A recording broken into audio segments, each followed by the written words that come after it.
BJP में सिर्फ 6 दिन का मेहमान रह पाए जितेंद्र सिंह बबलू। अपनी ही सांसद रीता बहुगुणा जोशी की शिकायत पर पार्टी ने उन्हें बाहर का रास्ता दिखा दिया। यूपी बीजेपी ने 4 अगस्त को जितेंद्र सिंह बबलू को बड़ी धूमधाम से पार्टी में शामिल कराया था, लेकिन 10 अगस्त को उनकी पार्टी से छुट्टी हो गई। 2009 में रीता बहुगुणा जोशी का घर जलाने के आरोपी बबलू को बीजेपी में लेने को लेकर बड़ा विवाद हुआ। रीता बहुगुणा जोशी ने केंद्रीय नेतृत्व तक शिकायत पहुंचाई, लिहाजा पार्टी ने 6 दिन के भीतर ही बबलू को निकाल दिया। मैं बहुत बधाई देना चाहती हूँ अपने प्रदेश अध्यक्ष जी को, क्योंकि मैंने जब आपत्ति करी और मैंने आपसे एक पत्र के माध्यम से करी, उनसे फोन पे बात की, ये सिद्ध कर दिया इस बात ने कि भारतीय जनता पार्टी सिद्धांतों पर चलने वाली पार्टी है। जितेंद्र सिंह बबलू बीएसपी के बाहुबली विधायक रहे और मायावती की सरकार के समय रीता बहुगुणा जोशी के घर में आगजनी का आरोप उन पर है। मध्य प्रदेश विधानसभा में कांग्रेस के एक विधायक ने अपना उतार दिया कुर्ता। बाढ़ पीड़ितों के मुद्दे पर उन्होंने शिवराज सरकार के खिलाफ विरोध जताया। विधानसभा परिसर में आज उस समय सब हक्के बक्के रह गए जब कांग्रेस विधायक बाबू जंडेल ने मीडिया के सामने अपना कुर्ता उतार दिया और उघाड़े बदन विरोध जताया। उन्होंने श्योपुर इलाके में बाढ़ पीड़ितों को राहत नहीं मिलने की शिकायत करते हुए ऐसा किया। अगर मेरे क्षेत्र के लोगों पे कपड़ा नहीं है तो मैं नहीं पहनूंगा। स्वयं कानून से हटकर फैसला लेऊंगा और कलेक्ट्रेट को घेर के कलेक्ट्रेट के ताला लगा दूंगा। श्योपुर के विधायक जंडेल को बाद में समझा बुझाकर कुर्ता पहनाया गया, लेकिन उनके इलाके के बाढ़ पीड़ितों की समस्या जस की तस बनी हुई है। जातिवार जनगणना के बाद नीतीश कुमार का एक और नया सियासी दांव। बिहार में जनसंख्या नियंत्रण कानून की संभावनाओं से किया इनकार। नीतीश कुमार एनडीए का हिस्सा होने के बावजूद बीजेपी से अलग स्टैंड दिखा रहे हैं। इस बार उन्होंने जनसंख्या नियंत्रण कानून को लेकर अपना रुख साफ कर दिया है। उन्होंने इशारे में कह दिया है कि ऐसा कोई कानून लाने का उनका कोई इरादा नहीं है। पति पत्नी में पत्नियां बढ़ी होंगी तो अपने आप प्रजनन दर घटेगा, तो हम लोग उसी पर चल ही रहे हैं। 5-7 साल के अंदर 2 पर हम लोग पहुंच जाएंगे, नहीं रहेगा। तो इसकी बात है। अब बाकी तो चलिए कोई भी करते हैं कहते हैं तो उसे हमारा क्या मतलब। जनसंख्या नियंत्रण कानून को लेकर उत्तर प्रदेश में योगी सरकार खासी सक्रिय दिख रही है, जबकि बिहार में नीतीश कुमार ने अलग राह चुन ली है। अपनी सरकार का रिपोर्ट कार्ड देने आज दिल्ली में सोनिया गांधी से मिले कैप्टन अमरिंदर सिंह। पंजाब सीएम ने पार्टी प्रमुख को अब तक के एक्शन के बारे में दी जानकारी। पंजाब के मुख्यमंत्री कैप्टन अमरिंदर सिंह कांग्रेस अध्यक्ष सोनिया गांधी से मिलने के लिए 10 जनपद पहुंचे। वहां पंजाब के प्रभारी हरीश रावत भी मौजूद थे। नवजोत सिंह सिद्धू को पंजाब कांग्रेस का अध्यक्ष बनाए जाने के बाद कैप्टन की सोनिया गांधी से ये पहली मुलाकात रही। कांग्रेस प्रेसिडेंट नेचुरली चीज़ों को मॉनिटर करना चाहेंगी। कांग्रेस प्रेसिडेंट ने एडवाइस किया है कि गवर्नमेंट और संगठन दोनों को साथ साथ चलना पड़ेगा। पंजाब में 2022 में विधानसभा चुनाव होने हैं। चुनाव से पहले कांग्रेस पंजाब का झगड़ा बड़ी मुश्किल से सुलझा पाई थी। श्रीनगर में लाल चौक के पास सुरक्षा बलों पर हुआ ग्रेनेड से हमला। हमले में 10 आम लोग हुए घायल। ये वारदात लाल चौक से करीब आधा किलोमीटर की दूरी पर हुई। हरि सिंह हाई स्ट्रीट पर मिलिटेंट्स ने सुरक्षा बलों पर ग्रेनेड से हमला किया। बताया जा रहा है कि मिलिटेंट्स ने यहां पर मौजूद एसएसबी के एक बंकर को निशाना बनाया, लेकिन ग्रेनेड वहां से टकराकर ऐसी जगह पर फटा जहां पर भीड़ भाड़ थी। मिस्क्रेंट ने एक ग्रेनेड को जो है एसएसबी का एक बीपी गाड़ी बंकर है यहाँ पर, उसको टारगेट करते हुए एक ग्रेनेड को फेंका जो कि गाड़ी से टकराकर नीचे गिर गया और उसमें लगभग 2 सिविलियन मामूली रूप से इंजर्ड हुए हैं। श्रीनगर में पिछले कुछ समय से मिलिटेंट इसी तरीके की छुटपुट घटनाएं कर रहे हैं। ब्रिटेन में वैक्सीन पासपोर्ट और बच्चों को टीका लगाए जाने के खिलाफ एक बड़ा प्रदर्शन हुआ। प्रदर्शनकारियों ने बीबीसी के स्टूडियो में जबरन घुसने की भी कोशिश की। ब्रिटेन की राजधानी लंदन में बीबीसी टेलीविजन सेंटर की बिल्डिंग में घुसने की कोशिश कर रहे प्रदर्शनकारियों और पुलिस के बीच भिड़ंत हो गई। वहां मौजूद पुलिस ने प्रदर्शनकारियों के जत्थे को ऐसा करने से रोका। ये सारे प्रदर्शनकारी पहले एक जगह जुटे और उसके बाद मार्च करते हुए बीबीसी स्टूडियो तक पहुँच गए, जहाँ इनकी पुलिस से झड़प हो गई। ये लोग यात्रा के लिए वैक्सीन पासपोर्ट नाम का डॉक्यूमेंट जारी करने और बच्चों को टीका लगाने के विरोध में सड़कों पर उतरे थे। प्रदर्शनकारियों का गुस्सा बीबीसी के स्टूडियो पर इसलिए फूटा क्योंकि बीबीसी कोरोना के खिलाफ वैक्सीन को प्रमोट कर रहा है। उत्तर प्रदेश के चुनावी मौसम में फूलन देवी का नाम गूंजने वाला है। बिहार के मंत्री और वीआईपी पार्टी के प्रमुख मुकेश सहनी यूपी में फूलन देवी की प्रतिमाएं बंटवाने वाले हैं। कभी चंबल के बीहड़ों की डकैत रही और बाद में सांसद बनी फूलन देवी की ये दमकती हुई प्रतिमाएं वीआईपी पार्टी ने तैयार करवाई हैं। पार्टी प्रमुख और बिहार सरकार में मंत्री मुकेश सहनी ने अपने सरकारी आवास पर फूलन देवी की जयंती मनाई। सहनी ने घोषणा की कि अगले 100 दिन में वो फूलन देवी की 50,000 प्रतिमाएं यूपी में पहुंचाएंगे। पार्टी की वेबसाइट के जरिए वो फूलन देवी की प्रतिमाएं फ्री में बंटवाएंगे। फूलन देवी की फोटो वाले 5 लाख लॉकेट और 10 लाख कैलेंडर भी बंटवाएंगे। मुकेश सहनी 25 जुलाई को उत्तर प्रदेश में फूलन देवी के लिए कार्यक्रम करना चाहते थे, लेकिन यूपी सरकार ने इसकी इजाजत नहीं दी।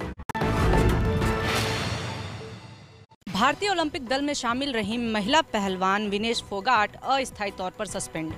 भारतीय कुश्ती महासंघ ने किया विनेश फोगाट से अनुशासनहीनता पर जवाब तलब। टोक्यो ओलंपिक में महिलाओं की फ्री स्टाइल कुश्ती के क्वार्टर फाइनल में हारने वाली पहलवान विनेश फोगाट अनुशासनहीनता के गंभीर आरोपों में घिर गई हैं। उनको भारतीय कुश्ती महासंघ ने फिलहाल सस्पेंड कर दिया है। उन पर आरोप लगाया गया है कि विनेश ने ओलंपिक के दौरान दूसरी खिलाड़ी के साथ कमरा शेयर करने, सबके साथ ट्रेनिंग न करने और ऑफिशियल जर्सी पहनने से इनकार किया। इन आरोपों पर कुश्ती महासंघ ने नोटिस भेज करके विनेश फोगाट से जवाब मांगा है। तब तक वो सस्पेंड ही रहेंगी। जब 2008 में अभिनव बिंद्रा ने भारत को एक ओलंपिक गोल्ड दिलाया था, उस वक्त नीरज चोपड़ा सिर्फ 10 साल के थे। किसे पता था कि 13 साल बाद अपना पानीपत का ये छोरा जाके टोक्यो ओलंपिक्स में लठ गाड़ देगा। यही बोला जाता है हरियाणवी में। नीरज, लठ गाड़ दिया आपने? हाँ बिल्कुल, अभी लग रहा है कि हाँ बिल्कुल लठ गड़ गया है क्योंकि गोल्ड जीत लिया है। और मैं यही बताना चाहूँगा कि एक अभिनव बिंद्रा जी ने जो काम किया था एक वो बहुत ही एक ज़रूरी था, और उन्होंने एक जो सोच थी खिलाड़ियों की वो खोली थी कि हाँ इंडियन भी इस प्लेटफॉर्म पे जाके गोल्ड जीत सकते हैं। तो उनका बहुत एक योगदान है इंडियन स्पोर्ट्स हिस्ट्री में। एक खिलाड़ी जो हमारा गोल्ड मेडल जीत के आया, उसके नाम पे अभी एक लेगेसी शुरू हो गई है, कैसा महसूस कर रहे हैं? बहुत ही अच्छा लग रहा है कि उस दिन को एक स्पेशल दिन बनाया है। और जो एक मेरी पहचान है जेवलिन थ्रो की, तो वो एथलेटिक्स फेडरेशन ऑफ इंडिया ने और ज़्यादा उसको बढ़ावा दिया है। वही रिकॉर्ड है जो आपने अपने दिमाग में रख रखा है? बस मेरे दिमाग में यही है कि जो वर्ल्ड चैम्पियनशिप है उसमें भी मैं अच्छा करूं, और अपना जो एक 90 मीटर का मेरा एक वो भी ड्रीम है, उसको मैं जल्दी पूरा करूं। हमारे साथ हैं चैंपियन रवि दहिया जो कि सिल्वर लेकर के आए। मैं सबसे पहले ये जानना चाहती हूँ कि आपकी सीएम केजरीवाल से मुलाकात हुई, क्या बातें हुई, कुछ प्रपोजल्स रखे गए, किस तरह की डिस्कशन हुई? आज तो बस आशीर्वाद के लिए बुलाया था उन्होंने, धन्यवाद देने के लिए। माता जी बता रही थी आपकी कि हम लोग सुबह सुबह दूध भैंस का ताज़ा भेजते थे ताकि आपको कसरत करने में परेशानी ना, आप स्वस्थ रहें, ये सारी बातें भी बता रही थी माता जी। बिल्कुल जी, सुबह सुबह मेरे पिताजी डेली आ जाते हैं, सुबह सुबह 6 बजे आ लेते हैं सुबह। वो जो गांव से लगभग स्टेडियम से लगभग 30 से 40 किलोमीटर दूर है, तो रोज़ डेली दूध दही लेके आना। पिताजी मतलब बहुत लगातार उन्होंने बहुत ज़्यादा त्याग किया है, और शेड्यूल के साथ आना, चाहे मींह हो चाहे बारिश हो। और उन्होंने जरूर, मैं मना कर दिया था कई बार कि बारिश हो रही क्यों आ गया, बोला क्या हो गया, जब आ गया तो तू अपना काम कर, मेरा काम मैं कर रहा हूँ। जब मेरा मेडल आया तो हरियाणा के मतलब सीएम साहब ने भी मतलब ये अनाउंस किया था कि अब इस गाँव हमारे गाँव में एक इंडोर स्टेडियम बनाया जाएगा। तो मतलब बहुत अच्छा लगा कि मैं मेडल जीता और मतलब फ़ायदा गाँव को हो रहा है, तो इससे बहुत खुशी मिली। और सर या तो कुछ ज़्यादा बात नहीं हुई, या तो बस यही था कि आशीर्वाद देने के लिए बुलाया था। उन्होंने बोला कि कभी बाद में प्रोग्राम करेंगे और बाद में तेरे को बुलाएंगे। फुटबॉल फैंस के लिए एक बड़ी खबर, अर्जेंटीना के कप्तान लियोनेल मेसी और ब्राजील के स्टार फुटबॉलर नेमार की सुपरहिट जोड़ी एक बार फिर से मैदान पर दिखाई दे सकती है। बार्सिलोना फुटबॉल क्लब से 21 साल पुराना नाता टूटने के बाद अब करिश्माई फुटबॉलर लियोनेल मेसी फ्रांस के फुटबॉल क्लब PSG यानी पेरिस सेंट जर्मेन को ज्वाइन करने वाले हैं। मेसी के पिता ने स्पेनिश मीडिया से इस बात की पुष्टि की है। इसका मतलब ये है कि अर्जेंटीना के कप्तान मेसी और उनके पुराने बार्सिलोना क्लब के साथी ब्राजील के स्टार खिलाड़ी नेमार की सुपरहिट जोड़ी मैदान पर एक बार फिर से दिखाई दे सकती है। बार्सिलोना फुटबॉल क्लब में मेसी और नेमार की जोड़ी बहुत ही चर्चित रही है। इससे पहले ही नेमार PSG से जुड़ चुके हैं। ऑटोमेटिक तरीके से खुलने और बंद हो जाने वाला लंदन ब्रिज अटक गया। ब्रिज के दोनों हिस्से खड़े के खड़े रह गए। लंदन की थेम्स नदी के ऊपर बना लंदन टावर ब्रिज कई घंटे तक खुला का खुला रह गया। यहाँ से गुजरने वाले बड़े जहाजों की सहूलियत के लिए इसके दोनों हिस्से उठाए जाते हैं ताकि वो आसानी से पास हो सकें। ऐसा साल में 800 बार होता है, लेकिन इस पुल में कल ऐसी तकनीकी समस्या आई कि दोनों हिस्से ऊपर ही अटक गए और पुल जुड़ नहीं पाया। लिहाजा पुल के दोनों तरफ गाड़ियों की आवाजाही ठप हो गई। थेम्स नदी पर यह पुल उत्तरी और दक्षिणी लंदन को जोड़ता है। लंदन का ये 127 साल पुराना ब्रिज है। लंदन ब्रिज ब्रिटेन की राजधानी की एक खास पहचान है। अमेरिका, रूस और तुर्की इन दिनों जंगल की आग की भीषण चुनौती से जूझ रहे हैं। इस आग को बुझाने के लिए हेलीकॉप्टर ही नहीं, अब जेट विमानों को भी लगाया गया है। उत्तरी कैलिफोर्निया के जंगल में कई दिनों से लगी आग को बुझाने के लिए जेट विमानों की मदद लेनी पड़ी। जेट विमान से जंगल में आग बुझाने वाले लाल रंग के केमिकल का छिड़काव किया गया। कैलिफोर्निया के इतिहास में ये सबसे बड़ी जंगल की आग है। रूस के निज़नी नोवगोरोड इलाके में जंगल की आग बुझाने के लिए हेलीकॉप्टरों से पानी उड़ेला जा रहा है। यहाँ कई दिनों से जंगल सुलग रहे हैं।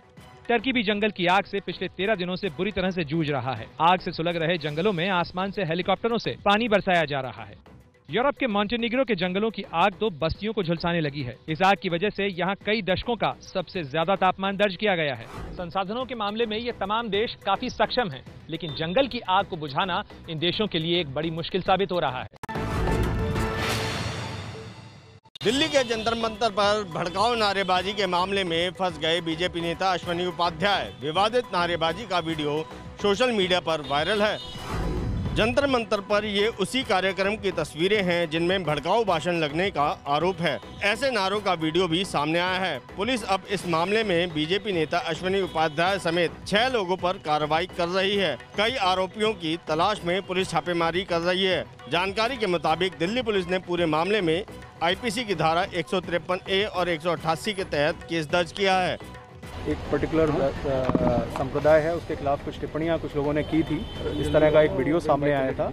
वीडियो को भी हमने एग्जामिन किया। उसके बाद 6 लोगों का इस केस में हमने अरेस्ट डाला है। जंतर मंतर पर रविवार को ये कार्यक्रम हुआ था, जिसका आयोजन अश्विनी उपाध्याय ने ही करवाया था। जंतर मंतर पर भड़काऊ नारेबाजी में हिंदू रक्षा दल के पिंकी चौधरी पर भी लगे हैं आरोप। एबीपी न्यूज ने जब सवाल पूछे तो डरकर भागा पिंकी चौधरी। जब दिल्ली पुलिस हिंदू रक्षा दल पिंकी चौधरी की तलाश कर रही थी तो वो एबीपी न्यूज से जुड़ा। एबीपी न्यूज ने पिंकी चौधरी से उसका पता पूछा, तीखे सवाल किए तो वो डरकर भाग गया। सुनिए। चैलेंज है मेरा तुम्हें। हाँ, मेरा चैलेंज है।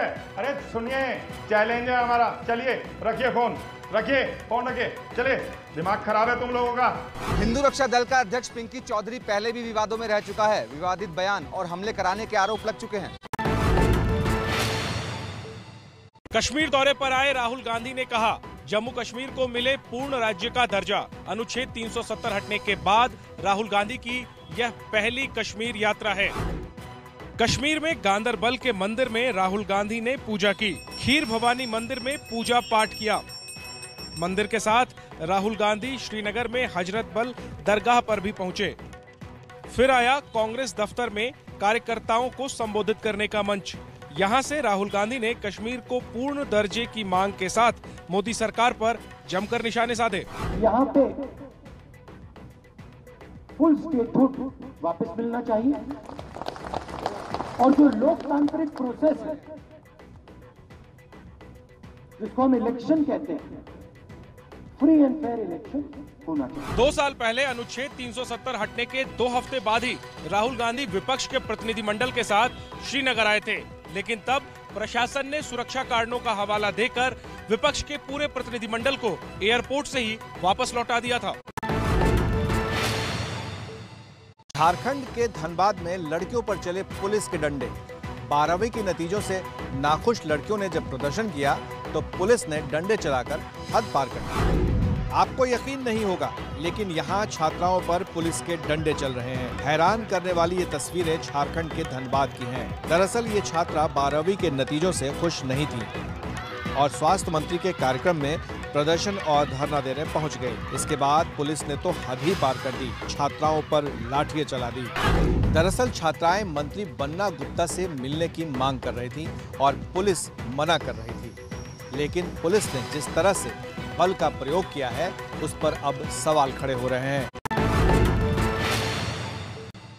प्रयागराज की बात करें तो यहाँ हालात और भी ज़्यादा खराब है। यहाँ गंगा, यमुना और टोंस जैसी नदियाँ लगातार उफान पर हैं। गंगा और यमुना आज लगातार तीसरे दिन भी खतरे के निशान से ऊपर बह रही हैं और जल स्तर में बढ़ोतरी का सिलसिला जो है वो लगातार जारी है। और आपको बता दें कि जो बाढ़ आई हुई है उसने ज़बरदस्त तरीके से तबाही मचा रखी है। लाखों लोग बाढ़ से प्रभावित हैं। हज़ारों मकान जो है वो बाढ़ के पानी में डूब गए हैं। पहली मंजिल तक डूब गई है, दूसरी मंजिल तक पानी अब चढ़ने लगा है। तमाम सड़कें और रास्ते जो है वो बाढ़ के पानी में डूब गए हैं। हज़ारों लोग राहत शिविरों में कैंप किए हुए हैं। पानी की स्थिति साहब ये है कि रात में जो हम लोगों ने देखा उससे पानी 1.5 फुट करीब अभी आगे बढ़ गया है। झोपड़ी वाले, झुग्गी वाले लोग हैं जो बेसहारा हो गए, उनको किसी तरीके कोई सुनवाई नहीं हो रही है। यूपी से लेकर बिहार तक गंगा और उसकी सहयोगी नदियों में पानी बढ़ने से आया संकट। वाराणसी में लाखों लोगों पर मंडराया बाढ़ का खतरा। पीएम मोदी के संसदीय क्षेत्र वाराणसी की ये तस्वीरें हैं। यहाँ गंगा किनारे सब कुछ डूबा हुआ नजर आ रहा है। घाट डूबे हैं, निचले इलाके वाले मोहल्ले डूब गए हैं। वाराणसी में गंगा में बाढ़ का पानी हर घंटे ऊपर चढ़ रहा है। मारुति नगर, जानकी नगर, 80 घाट समेत वरुणा पार के दर्जनों मोहल्लों में गंगा का पानी घुस चुका हुआ है। अब बलिया की ये तस्वीरें देखिए। नाव पर एनडीआरएफ की टीम उन घरों तक जा रही है जिनमें लोग फंसे हैं और फंसे लोगों को सुरक्षित जगह पहुंचाने का काम किया जा रहा है। यूपी के जालौन की ये तस्वीर देखिए। यहाँ आसमान से बाढ़ का ये मंजर दिख रहा है। सब कुछ डूबा हुआ है। जालौन में वायुसेना की मदद से राहत सामग्री बाढ़ प्रभावित इलाकों में गिराई जा रही है। यूपी के प्रयागराज, बांदा, उन्नाव और कानपुर में भी बाढ़ ने हालात मुश्किलों भरे कर दिए हैं। गंगा के पानी में डूब गया पटना का गांधी घाट। मंदिर में पानी घुसा और आसपास के निचले इलाकों में भी आफत आई।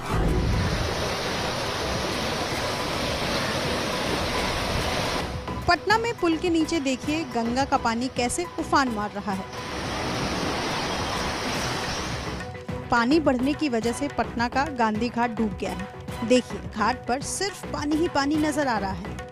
घाट पर बने मंदिर भी पानी में डूबे हुए हैं। गांधी घाट में पानी घुसने से रोकने के लिए बालू के इन बोरों को डाला जा रहा है। घाट के गेट भी फिलहाल बंद कर दिए गए हैं। उत्तराखंड में टूटे पहाड़ ने लगाया जिंदगी पर ब्रेक। ऋषिकेश श्रीनगर हाईवे पर हुआ बड़ा लैंडस्लाइड। ऐसे धड़धड़ाकर ये पहाड़ टूटा है कि सामने मौजूद हो तो दिल की धड़कन बढ़ जाए। हैरान करने वाली ये तस्वीरें उत्तराखंड से आई हैं। यहाँ ऋषिकेश श्रीनगर हाईवे पर अचानक पहाड़ से बड़े बड़े पत्थर टूटकर गिरने लगे। मौके पर मौजूद लोगों ने पीछे हटकर अपनी जान बचाई। उत्तराखंड में तोता घाटी के पास ये हादसा हुआ है। पहाड़ टूटने से रास्ते बंद हो गए। मलबा हटाकर रास्तों को खोलने का काम चल रहा है। बिहार के एक बड़े हिस्से को डुबो दिया है। पटना के पास इन तस्वीरों को देखिए। यहाँ गाड़ियाँ पानी में डूबी हैं। दरअसल ये वो गाड़ियाँ हैं जिन्हें पुलिस ने कुछ मामलों में जब्त किया, लेकिन जहाँ गाड़ियाँ खड़ी थी वहाँ अब बाढ़ का पानी भर गया है। तस्वीरें फतुहा मौजीपुर की हैं। यहाँ थाने की इमारत भी डूब गई है। गंगा का पानी बढ़ने से पूरा दक्षिण बिहार बाढ़ के चपेट में है। बक्सर में तो मुख्य सड़कें डूब गई हैं और यहाँ नावें चल रही हैं। लोगों के घरों में पानी घुस गया है। बेघर लोग परेशान हैं और सरकार से उम्मीद लगाए बैठे हैं। बिहार में गंगा का पानी बढ़ने से निचले इलाकों में हालात खराब हुए हैं। परेशानी की बात यह है कि हर साल ऐसी ही तस्वीरें आती हैं और हर साल सरकार की तैयारियों के बड़े बड़े दावे पानी में घुल जाते हैं।